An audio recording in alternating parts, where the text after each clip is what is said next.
Assalamualaikum warahmatullahi wabarakatuh teman-teman. Selamat pagi, jumpa lagi bersama saya Alfia yang akan menjelaskan terkait materi kita hari ini yaitu laporan keuangan perusahaan jasa. Baik, pada pertemuan sebelumnya kita telah belajar terkait laporan keuangan laba rugi perusahaan jasa serta laporan keuangan perubahan ekuitas perusahaan jasa. Topik kali ini kita akan membahas laporan neraca pada perusahaan jasa serta laporan arus kas pada perusahaan jasa. Yang pertama, laporan neraca. Laporan ini menunjukkan posisi keuangan perusahaan yang meliputi harta, utang, dan modal perusahaan pada akhir periode akuntansi. Penyusunan neraca bersumber pada kertas kerja yang diambil dari kolom neraca untuk penyajian harta dan utang, serta untuk modalnya diambil dari laporan perubahan ekuitas ya. Tujuan dari laporan keuangan neraca yang pertama, untuk analisis perubahan kondisi keuangan suatu perusahaan secara berkala dari tahun ke tahun. Yang kedua, untuk analisis suatu entitas bisnis, sehingga diketahui kemampuan suatu perusahaan untuk melakukan kewajibannya dengan harta likuid. Untuk yang ketiga, untuk analisis kemampuan suatu perusahaan dalam melunasi hutang jangka pendek sebelum jatuh tempo. Laporan keuangan neraca perusahaan jasa memiliki dua bentuk. Untuk bentuk yang pertama yaitu bentuk skontro. Bentuk skontro ini merupakan neraca yang disusun dalam bentuk sebelah menyebelah. Artinya, bagian harta berada pada sebelah kiri dan utang serta modal berada di sebelah kanan.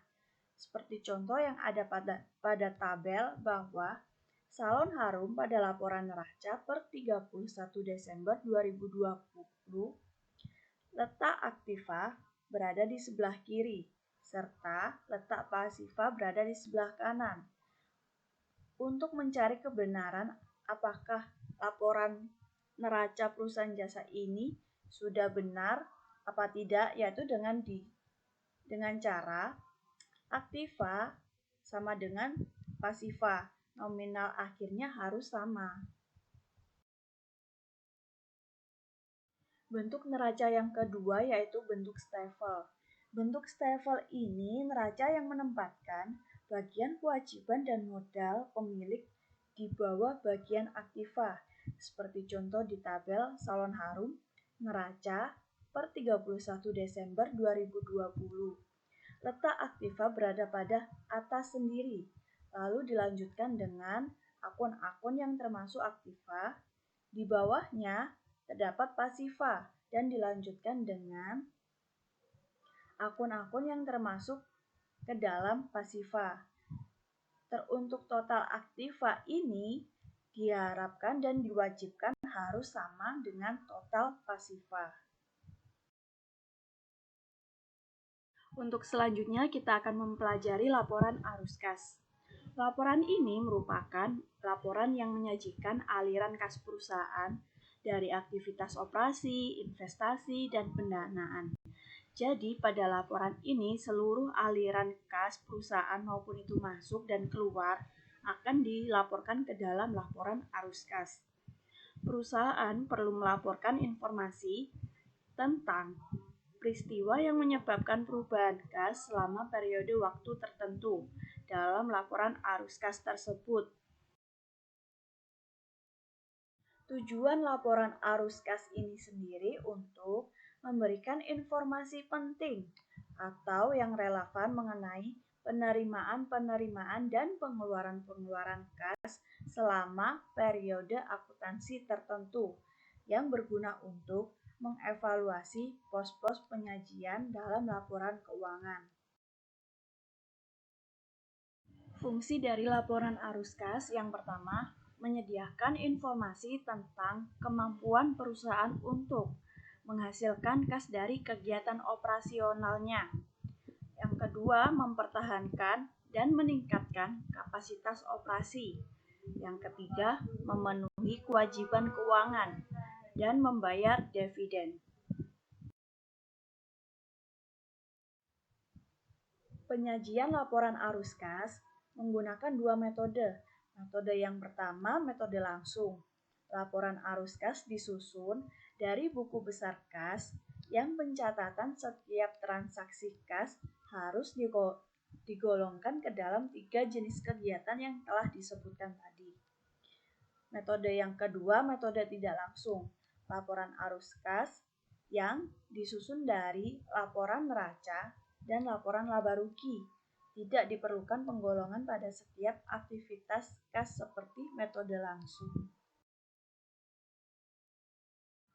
Laporan arus kas terdiri dari 3 kegiatan. Kegiatan yang pertama, kegiatan operasional yang meliputi membeli atau membayar harta lancar, pendapatan, beban usaha, penerimaan piutang, melunasi utang non-bank. Untuk kegiatan yang kedua yaitu kegiatan investasi yang meliputi membeli harta tetap. Kegiatan yang terakhir, kegiatan pendanaan yang meliputi penambahan modal, investasi awal, meminjam, dan melunasi utang bank serta PRIV.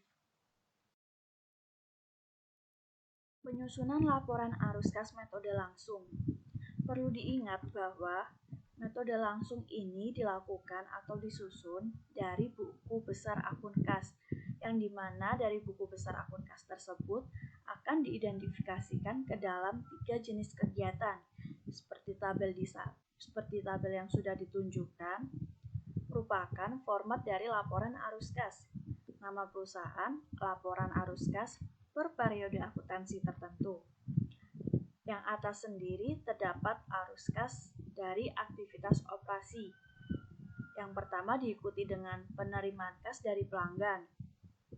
Lalu pembayaran kas dari pemasok dan karyawan. Contohnya seperti beban sewa, beban gaji, beban telepon, beban listrik dan air. Lalu pembayaran kas dari pemasok dan karyawan dijumlahkan jadi satu dan dikurangkan terhadap penerimaan kas dari pelanggan.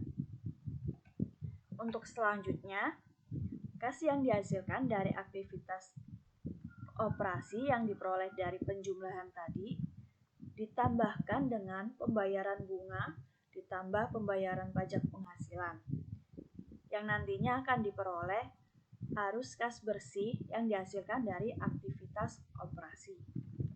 Selanjutnya, jenis kegiatan yang kedua, arus kas dari aktivitas investasi. Sebagai contoh, pembelian perlengkapan. Yang nantinya arus kas bersih yang dihasilkan operasi ini akan dikurangkan dengan arus kas dari aktivitas investasi. Untuk aktivitas yang ketiga yaitu arus kas dari aktivitas pendanaan.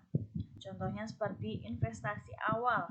Ini akan dikurangkan dengan PRIV pemilik yang nantinya diperoleh arus kas dari aktivitas pendanaan akan dijumlahkan dengan arus kas bersih dari aktivitas investasi, yang nantinya akan diperoleh kenaikan bersih kas dan setara kas. Lalu, kas dan setara kas awal periode kalian cantumkan dan jumlahkan kenaikan bersih kas dan setara kas dengan kas dan setara kas awal periode yang nantinya akan diperoleh kas dan setara kas akhir periode. Berikut merupakan laporan arus kas metode langsung pada CV cepat servis.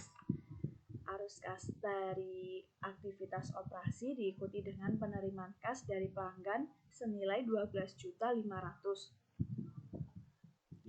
serta pembayaran kas dari pemasok dan karyawan yang meliputi beban sewa gedung, beban iklan, beban perjalanan dinas, beban telepon, beban gaji karyawan, beban listrik dan air, yang nantinya seluruh beban ini akan dijumlahkan menjadi 14.500.000. Kas yang dihasilkan aktivitas operasi menjadi 12.500.000 dikurangkan dengan 14.500.000 yang hasilnya minus 2 juta. Pembayaran bunga dan pembayaran pajak penghasilan pada CV cepat servis ini tidak ada datanya, maka dapat dikosongi. Lalu untuk nominal arus kas bersih dari aktivitas operasi keseluruhan senilai minus 2 juta. Untuk kegiatan selanjutnya, arus kas dari aktivitas investasi yang merupakan pembelian peralatan kantor senilai 7.500.000. Maka ini akan dijumlahkan dengan 2 juta tadi dan diperoleh hasil 9.500.000 yang merupakan aktivitas pendanaan diantara lain investasi awal CV cepat servis 150 juta dan brief pemilik 5 juta. 150 juta dikurangkan dengan 5 juta hasilnya 145 juta yang akan menjadi arus kas bersih yang digunakan untuk aktivitas pendanaan.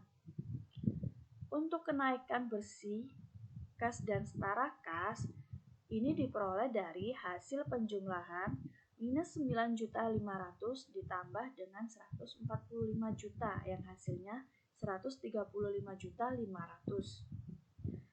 Kas dan setara kas pada awal periode tidak diketahui, maka kas dan setara kas akhir periode senilai 135.500.000. Seperti yang kita ketahui bahwa laporan arus kas menginformasikan dari mana kas tersebut diperoleh dan untuk apa kas itu digunakan. Pada tabel berikut akan dijelaskan terkait sumber kas serta penggunaan kas. Untuk sumber kas dibedakan menjadi 3 kegiatan. Kegiatan yang pertama kegiatan operasi, yang dimana kegiatan ini meliputi penerimaan dan pendapatan.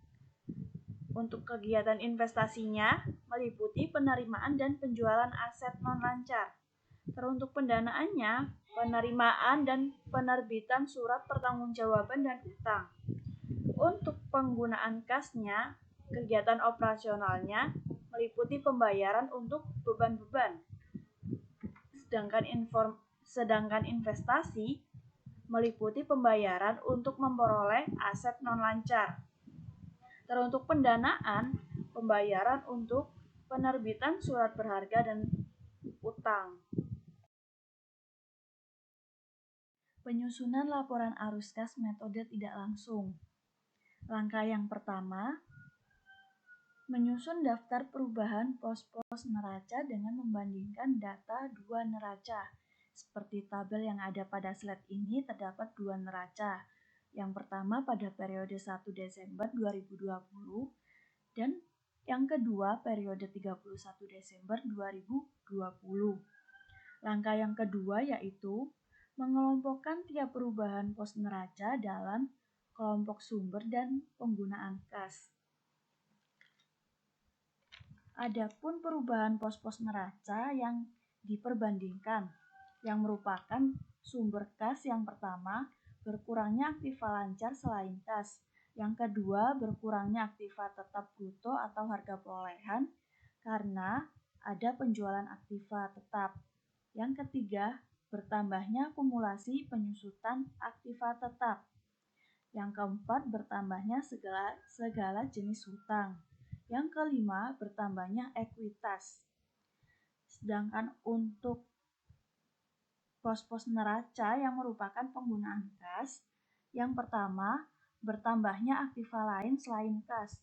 Yang kedua, bertambahnya aktiva tetap bruto yang timbul karena pembelian. Yang ketiga, berkurangnya segala jenis hutang. Dan yang keempat, berkurangnya ekuitas. Dan pada contoh tabel di samping atau di slide ini, maka Salam Harum menentukan sumber dananya yaitu akumulasi penyusutan peralatan, utang usaha, utang gaji, dan juga modal. Serta untuk penggunaan dananya, piutang usaha, perlengkapan, sewa dibayar di muka, asuransi dibayar di muka, dan peralatan.